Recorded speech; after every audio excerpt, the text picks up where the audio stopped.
जवाब तलाशने की कोशिश करेंगे और समझाएंगे कि आखिर इस वक्त में आप क्या कर सकते हैं, कैसे इस वक्त को पॉजिटिविटी के साथ आप जी सकते हैं। उससे पहले रिपोर्ट देखिए।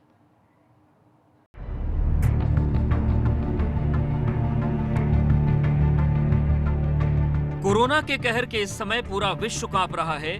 इस वायरस से बचाव का फिलहाल सिर्फ एक ही उपाय है और वो है खुद को घरों के अंदर रखना, ताकि वायरस के संक्रमण से बचा जा सके।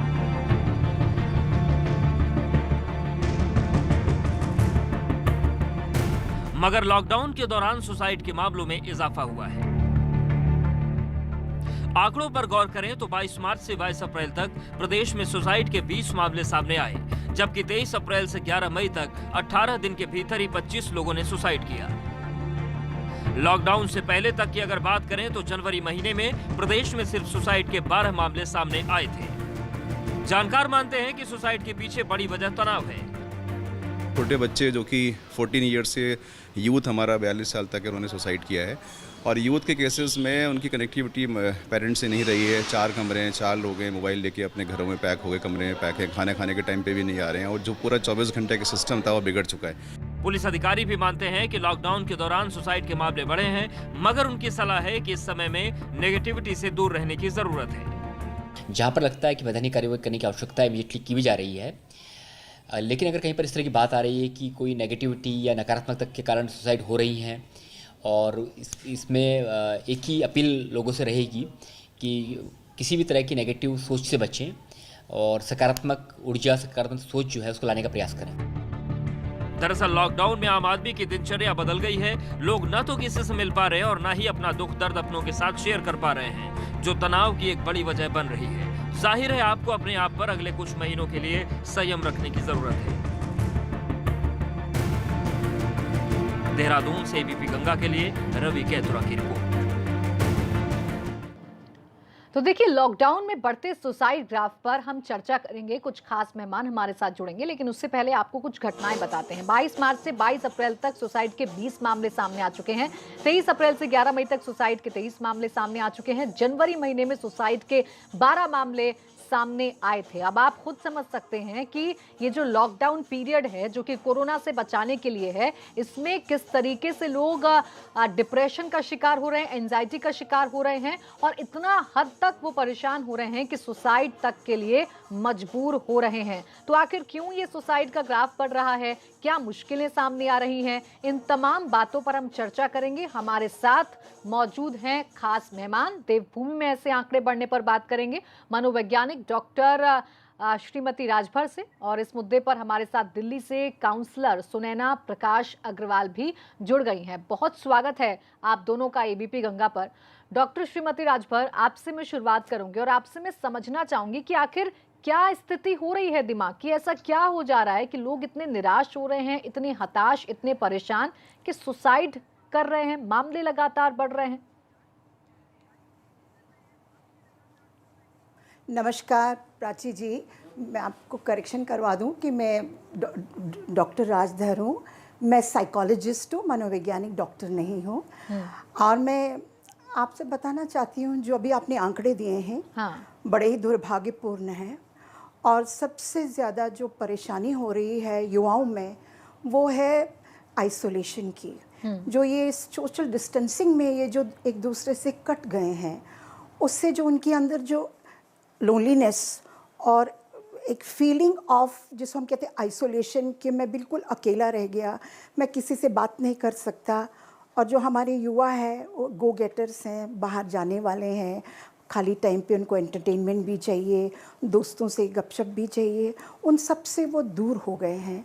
यही कारण है कि जो डिप्रेशन के केसेस हैं वो बढ़ते जा रहे हैं। तो ऐसे में अगर उनके पास कुछ काम नहीं है करने को, जैसे स्टूडेंट्स का तो ऑनलाइन चल रहा है, वो उसमें इंगेज्ड है, बाकी जिनके पास और इस तरह के क्रिएटिव काम नहीं हैं, उनमें इस तरह की संभावनाएं बढ़ जाती हैं। बिल्कुल, ऐसे वक्त में वो क्या करें ये नहीं समझ पा रहे हैं और शायद इसी वजह से दुखद घटनाएं भी हमारे साथ हो रही हैं। सुनैना प्रकाश अग्रवाल भी हमारे साथ हैं, उनका रुख करते हैं। सुनैना जी, आप भी ज़रा मुझे आसान भाषाओं में समझा दीजिए और एबीपी गंगा के दर्शकों को भी समझा दीजिए कि ऐसी कौन सी मनोस्थिति हो जाती है किसी भी एक शख्स की, वो भी ऐसे वक्त में जब हम कोरोना से बचने के लिए अपने घरों में कैद हैं। ऐसी क्या स्थिति पैदा हो जाती है कि लोग इतना बड़ा कदम उठाते हैं, अपनी जान खत्म कर देते हैं, अपने आप को खत्म कर देते हैं? बिल्कुल प्राची, मैं इस बात को इस तरह से लेती हूँ कि किसी भी देश की जो स्ट्रेंथ होती है वो वहाँ का यूथ होता है।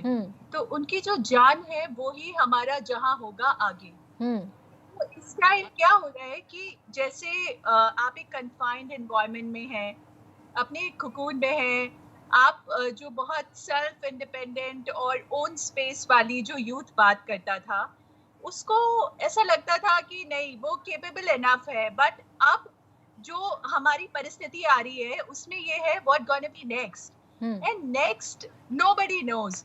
सो इट्स बेटर कि जो प्रोन टू पैनिक अटैक्स हैं, जो मेंटल इलनेस से सफर कर रहे हैं। What is mental illness? जैसे हम फिजिकली इल होते हैं ऐसे ही हम मेंटली इल भी होते हैं, क्योंकि जैसे हमारी एसिड्स है, पेट के गैस है, एसिडिटी है, सेम विद द माइंड। आप अपने माइंड में भी बहुत सारी चीजें होती हैं जो आपकी परिस्थितियां, तो सुसाइड जो है उसको आप अपसाइड करें, उसे सबसाइड करें, और उसमें सबसे इम्पोर्टेंट रोल है फैमिली का, बिकॉज फैमिली ही आपको ब्राइट साइड दिखाती है। एंड देन मेरे बहुत सारे ऐसे जानने वाले हैं अब्रॉड में, वहाँ पर सेल्फ हेल्प ग्रुप्स होते हैं। जैसे कि हमारे हिंदुस्तान में कहते हैं कि दुख बांटने से कम होता है और खुशियां बढ़ती हैं। हम अकेले रहते हैं, मूड स्विंग्स होते हैं, फियर साइकोसिस होते हैं, बहुत तरह के सिंड्रोम्स होते हैं। तो मैं यूथ से कहना चाहूंगी कि they start doing zoom self help group, जिसमें आप बहुत सारे लोग एक साथ आकर अपने अपने दुख शेयर कर सकते हैं। तो आपको लगेगा कि आप ही खाली अकेले नहीं है, you are not only who sailing in this boat.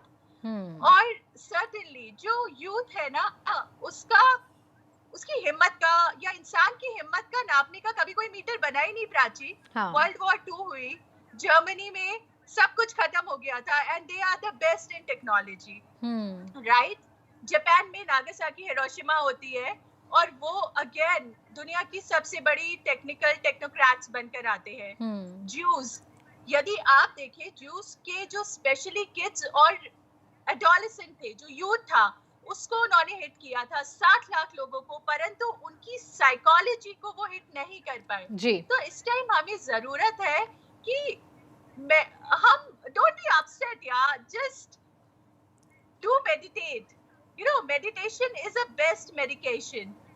तो आप ये बहुत सारा डेटा या आर्टिकल्स पढ़कर उसको ट्रैक ना करें, अपनी लाइफ को कोशिश करें कि कुछ अलग तरह से, क्योंकि अल्टीमेटली आपका बड़ा अच्छा एग्जांपल मैं देती हूँ, जो कैटरपिलर होता है, जिस टाइम वो बटरफ्लाई बनता है, जिस मोमेंट वो बटरफ्लाई बनता है, उससे लगता है सारी दुनिया खत्म हो गई, और जब वो आँख खोलता है तो वो एक तितली के जैसे बहुत सारे पंखों के साथ एक नई उड़ान भरता है, एक नए रंग के साथ। तो हमारा यूथ का भी यही है कि अब उसका वक्त आ गया है। ठीक है, मुश्किल है, पर थोड़े से संयम से, थोड़ी सी बातों को ध्यान रखते हुए, बिल्कुल, ये तो बहुत ज़रूरी है। देखिए, पॉजिटिविटी होना बहुत ज़रूरी है ऐसे वक्त में जब हम सबको एक दूसरे के स्ट्रेंथ की ज़रूरत है। ऐसे में श्रीमती जी, आपसे मैं जानना चाहूँगी, आप हम ट्रीटमेंट इसके क्या होंगे, क्या हम उपाय कर सकते हैं, इस पर तो चर्चा करेंगे, लेकिन सबसे पहले कई बार शिकायत ये भी आती है परिवार का, जैसे जिक्र किया था सुनैना जी ने कि उनका भी इम्पोर्टेंट रोल होता है। कई बार ऐसी स्थिति होती है कि हम पहचान ही नहीं पाते कि जो सामने वाला शख्स है वो किसी बीमारी से ग्रसित हो सकता है, उसके दिमाग में कुछ ऐसी चीज़ें चल रही हैं जो खतरनाक हो सकती हैं। तो उनको हम कैसे पहचानें, क्या सिम्टम्स हो जाते हैं ऐसे इंसान के? आप मुझसे पूछ रही हैं, डॉक्टर धर से पूछ रही हैं? आपसे। जी हाँ। देखिए, ऐसे में सबसे पहले देखिए इसके जो सिम्टम्स है, ये आपको लगने शुरू होंगे, भूख न लगना, किसी चीज़ में मन न लगना, और आप बिल्कुल अनसोशल होते चले जा रहे हैं, या आपको पैनिक अटैक्स बहुत आने शुरू हो जाएंगे, घबराहट होना, पसीना छूटना, और आपको बहुत सारे ऐसे सिम्टम्स होंगे जहाँ आपको लगेगा पैल्पिटेशन हो रही है। तो इस प्रकार के जो आपके सिम्टम्स है, ये इस बात का इंडिकेशन है कि आपको एंग्जाइटी या आपको डिप्रेशन में जा रहे हैं। तो सबसे पहला जो इसमें मैं उपाय ये बताऊंगी कि आपको सोशल इंटरेक्शन बढ़ाना है। ऑफकोर्स सोशल डिस्टेंसिंग तो रखना है, सोशल इंटरेक्शन बढ़ाना है। आपकी कोई हॉबी है, जैसे किसी को गाने की हॉबी है, नहीं कर सके तो उठाइए गिटार, गाइए, गुनगुनाइए, कैरियोके है उसमें करिए। ये एक ऐसा समय है जब आप अपने किसी भी पैशन को आप घर बैठे बैठे ही इंडल्ज कर सकते हैं। सब अब बहुत सारे मैं देखती हूँ सोशल नेटवर्किंग में, सोशल मीडिया में लोग अपने गाने अपलोड कर रहे हैं, अपनी कविताएं अपलोड कर रहे हैं, चित्र अपलोड कर रहे हैं, अलग तरह तरह के व्यंजन बना के दिखा रहे हैं। तो ये एक बहुत ही एक अच्छा कैथारिसिस है उनके फीलिंग्स के लिए। देखिए, God helps those who help themselves. इसीलिए आपको सबसे पहले अंदर एक इमोशनल स्ट्रेंथ लानी है कि मैं अकेला नहीं हूँ, मेरे साथ लाखों करोड़ों लोग इस समय पेंडेमिक में आइसोलेटेड है। इसलिए मुझको अपने अंदर से ही कुछ इस तरह के आउटलेट्स, एक्सप्रेशंस देने हैं जिससे कि मैं अपने मेंटली तो मैं स्ट्रांग रहूं, फिज़िकली भी मैं रहूं।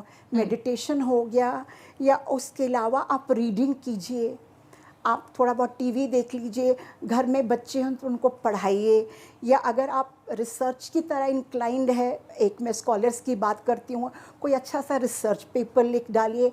आजकल आपके पास डेटा का इतना सेकेंडरी सोर्स अवेलेबल है, आप उसमें से ही उसी को एनालाइज करके कुछ रिसर्च पेपर लिखिए।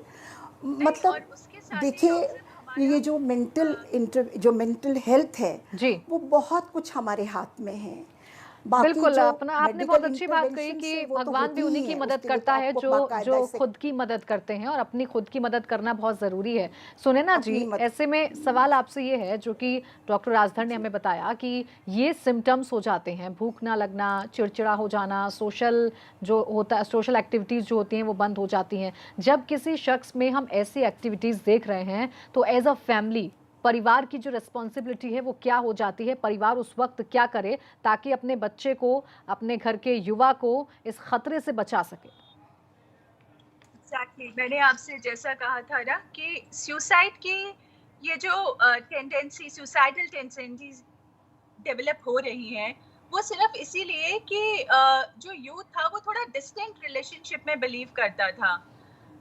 उसको ऐसा लगता था कि केपेबल है, और वो केपेबल है भी, परंतु इस टाइम क्योंकि एक ऐसा समय है कि आप बहुत ज्यादा आगे का कुछ बता नहीं सकते, क्योंकि फ्यूचर बहुत अनप्रिडिक्टेबल है। तो हमें ये समझना होगा कि हमें इस चीज के साथ जीना है। तो अगेन उसके लिए मैं कहूंगी that self help groups will be the key, क्योंकि आप जब देखेंगे कि दुखी आप ही नहीं है, दुखी और लोग हैं, और हो सकता है आपका दुख उनसे काफी कम हो जी।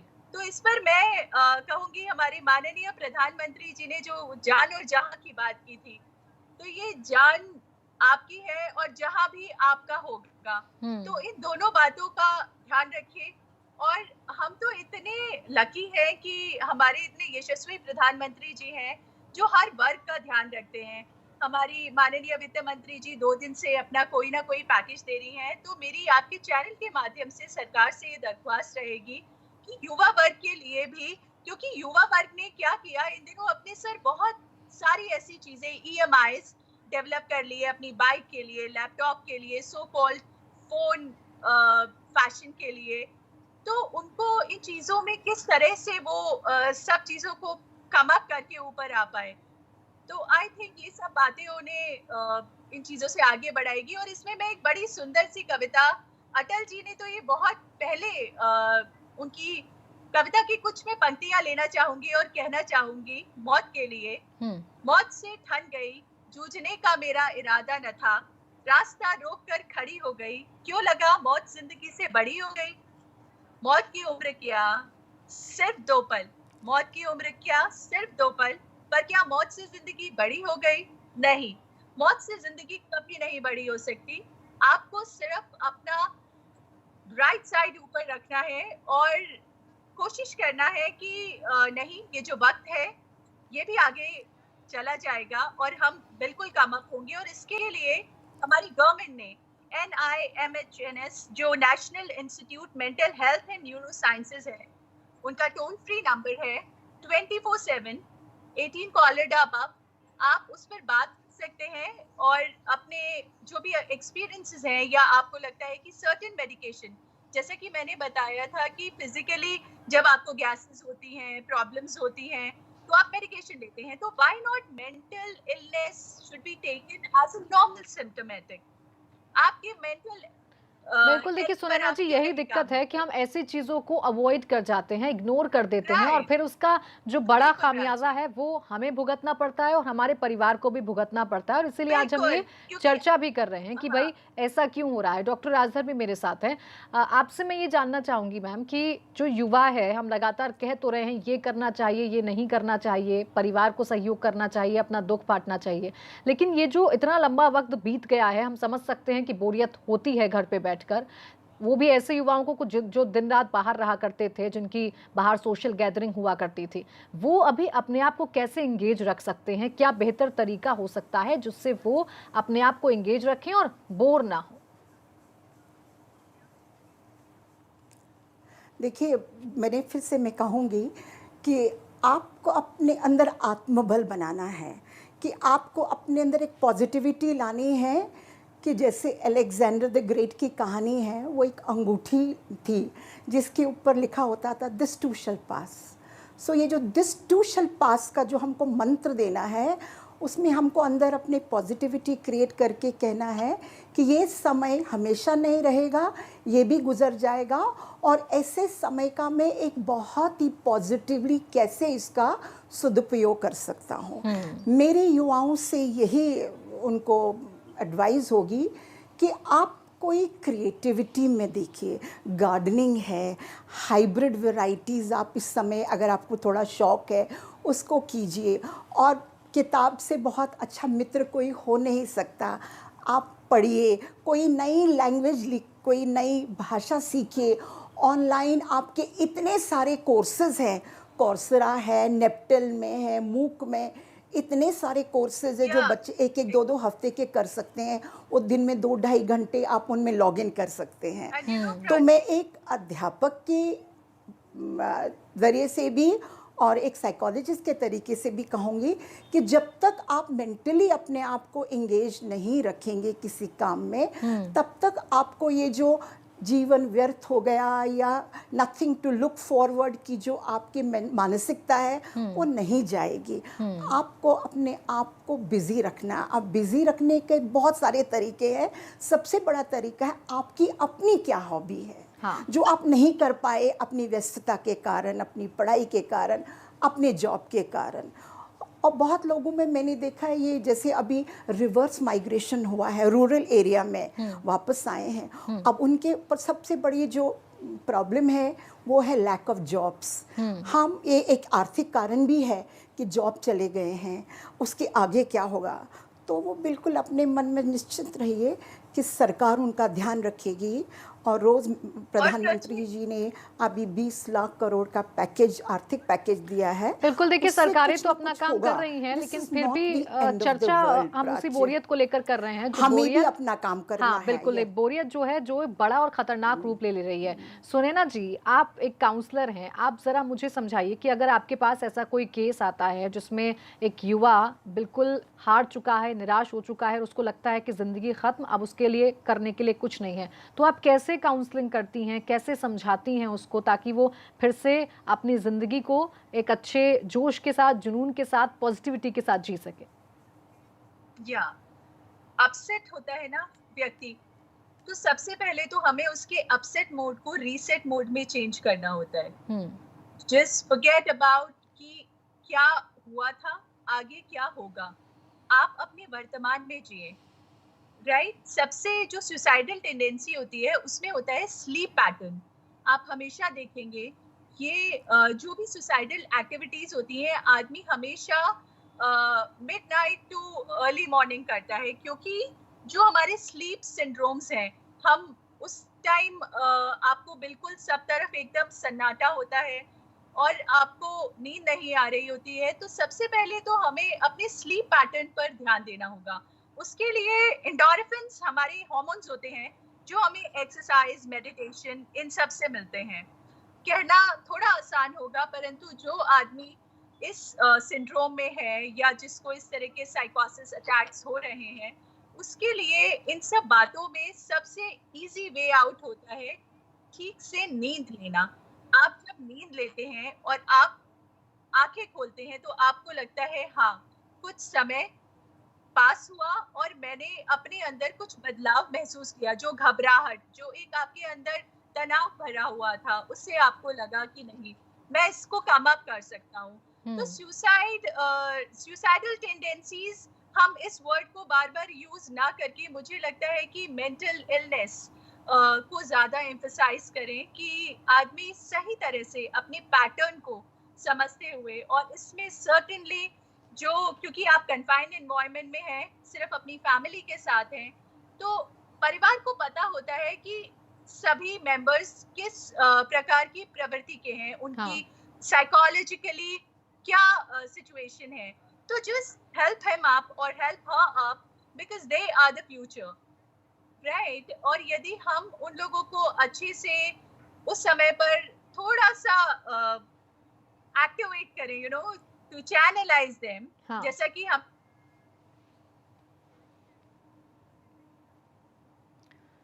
चलिए सुनैना जी से हमारा संपर्क जरूर अभी बीच में। सुनैना जी, आवाज मिल रही है आपको? Yes, I can hear you. हाँ, अपनी बात पूरी कीजिए। Yeah, of course. So I think one has to really go with the family thing. आपकी फैमिली किस तरह से आपको एक अच्छे माहौल में सही रूप से आपको दिशा दे पाएगी। अल्टीमेटली जो हमारी एक परंपरा थी, सनातन परंपरा परिवार की, तो हमारा परिवार ही हमारा। बिल्कुल सुनैना जी, देखिए परिवार तो बहुत ज़रूरी है ही, और ये परिवार किस तरीके से अपनी भूमिका निभा सकता है ये लगातार आप लोग मुझे बता भी रही हैं। डॉक्टर राजधर का हम रुख कर लेते हैं। डॉक्टर राजधर जी, आपसे जानना चाहूँगी मैं, समझना चाहूँगी मैं कि आपने जो सिम्टम्स बताए, आपने जो तरीके बताए, वो सब ठीक है। अगर वो सिम्टम्स किसी व्यक्ति में हैं और हम महसूस कर पा रहे हैं, हम देख पा रहे हैं, तो एक परिवार की जिम्मेदारी क्या बनती है और एक परिवार को क्या कदम उठाने चाहिए? सिंपल भाषा में आप समझाइए कि एक परिवार क्या कर सकता है जिससे थोड़ी बहुत पॉजिटिविटी वो अपने बच्चे में भर सके। देखिए, सबसे पहले तो इसमें परिवार जो है वो आपका सबसे पहला, जो आपका क्लोजेस्ट ग्रुप है, वो आपकी हेल्प कर सकता है। वो आपको काउंसलिंग कर सकता है। घर का जो मुखिया है आपको काउंसिल करके ये बता सकता है कि आप इस परिवार के लिए कितने इम्पोर्टेंट है, और आप सब आपके साथ हैं। आप उसकी हिम्मत बढ़ाइए, उससे कहिए कि जो उसकी समस्या है वो उसे समझ रहे हैं, वो उसकी हर तरह से सहायता करेंगे, चाहे वो इमोशनल सस्टेनेंस हो या उसको कोई आर्थिक प्रॉब्लम की वजह से वो डिप्रेशन में जा रहा है। उसको ये विश्वास दिलाना कि वो अकेला नहीं है। जब आपके अंदर ये विश्वास आ जाता है कि मेरे पास तो इतना ज़बरदस्त मॉरल सपोर्ट सिस्टम है, तो आपकी आधी जंग वहीं आप जीत जाते हैं। लेकिन जहाँ आपको लगता है मैं अपनी प्रॉब्लम शेयर नहीं कर, देखिए ये जो आजकल मॉडर्न युग में हम टेक्नोलॉजी की वजह से पहले एक दूसरे से इतने एलिनेट हो गए थे, अपने अपने मोबाइल में घुसे रहते थे, उससे भी हमारा जो कम्युनिकेशन, जो संपर्क था, वो कम हो गया। फैमिली में 4 जने होंगे, एक अपने मोबाइल में बिज़ी होगा, एक दूसरे में बिज़ी होगा, तो वो सोशल एलिनेशन तो पहले ही आ चुकी थी। अब ये समय है जब हम अपने आप को दोबारा से संगठित करें एक परिवार में, उसको ये विश्वास दिलाए कि हम आपके साथ हैं, आपकी समस्या को समझ रहे हैं और आपकी हर समस्या में हम आपका साथ देंगे। एक तो ये हो गया। लेकिन इसके बाद भी अगर उन्हें लगे कि सीरियस मामला है तो तब तो मेडिकल इंटरवेंशन चाहिए। उन्हें कोई भी किसी प्रकार की शर्म नहीं होनी चाहिए इसमें कि एक साइकेट्रिक हेल्प ली जा सकती है, मेडिकल इंटरवेंशंस लिए जा सकते हैं। हम देखते हैं, मैं बीइंग अ प्रोफेसर, मैं बहुत सारे स्टूडेंट्स में देखती हूँ, एक सामान्य समय में भी जब ये स्थिति नहीं होती है, बहुत सारे उनके इश्यूज होते हैं जो काउंसलिंग से ठीक हो सकते हैं, जहाँ पे एक टीचर की भूमिका है, पेरेंट की भूमिका है, काउंसलर की भूमिका है, वो अपना रोल अदा कर सकते हैं। हाँ। देखिए, ये जो सुसाइडल टेंडेंसी, जिसको मैं बोलूँगी कि एक तरह से आपको अपना जीवन लगता है कुछ है नहीं, nothing to look forward to, है ना, अब मेरे जीवन में कुछ नहीं रह गया, तो वहीं से तो ये शुरुआत होती है उसकी। बिल्कुल तो डॉक्टर उसको राजधर, मैं खत्म करना, समझ पा उसको रही हूँ जड़ आप से जो खत्म बता रहे हैं, और करके कहना उम्मीद है, करती हूँ कि आपका दर्शक भी समझ भविष्य पाए में रहे। होंगे कि हमें साथ मिलकर इस नेगेटिविटी को दूर करना है और समझाना है कि अभी कुछ खत्म नहीं हुआ है, अभी बहुत कुछ है, आसमां भी पड़ा है उड़ान भरने के लिए। बहुत शुक्रिया आप दोनों का मेरे साथ जुड़ने के लिए और मुझसे बातचीत करने के लिए, बताने के लिए हमारे दर्शकों को कि कैसे वो इस नेगेटिविटी को दूर कर सकते हैं और लॉकडाउन में जो जोश डाउन हो गया है उसे कैसे अप किया जा सकता है। इसी के साथ इस बुलेटिन में बस इतना ही। आप देखते रहिए एबीपी गंगा।